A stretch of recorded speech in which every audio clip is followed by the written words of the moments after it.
ایک نیک شخص تھا, بڑا نیک نمازی تھا, غریب بہت تھا.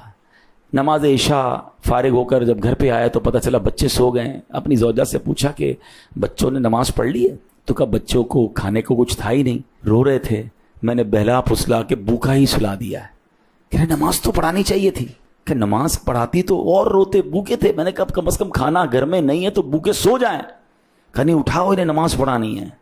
تو کہتی ہے با کہ اگر میں نے اس کو اٹھایا, ان کو بچوں کو اٹھایا تو ان کو پھر بھوک ستائے گی, کھانا کدھر سے لاؤں گی. کیا کمال کا اس بندے نے جواب دیا. وہ کہتا ہے کہ میرا کام انہیں روٹی دینا نہیں ہے, میرا کام نماز پڑھانا ہے.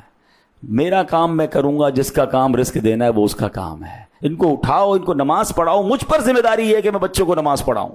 بھوکے سوئے ہوئے بچوں کو جگایا گیا, نماز کے لیے بچوں کو کھڑا کیا.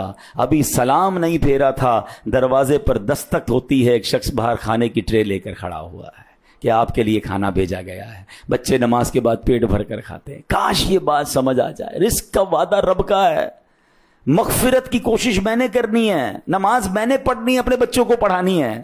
ہم بچوں کو دنیا کی ساری تعلیمات دلواتے ہیں. میں نہیں کہتا دنیا کی تعلیم نہ دلائیں, اگر شریعت کے دائرے میں دلائیں, مگر اپنے بچوں کو دین بھی تو سکھائیں نا.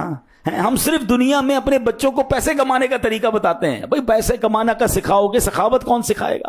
زکوٰۃ کے مسائل کون بتائے گا؟ لوگ بچوں کو مالدار چھوڑ کر جاتے ہیں مگر دین نہیں سکھاتے. وہی بچہ اس مال سے حرام کام کر کے ماں باپ کے لیے عذاب کا باعث بن جاتا ہے. نہیں میرے پیارے اسلام بھائیو, یہ پیرامیٹر چینج کیجئے.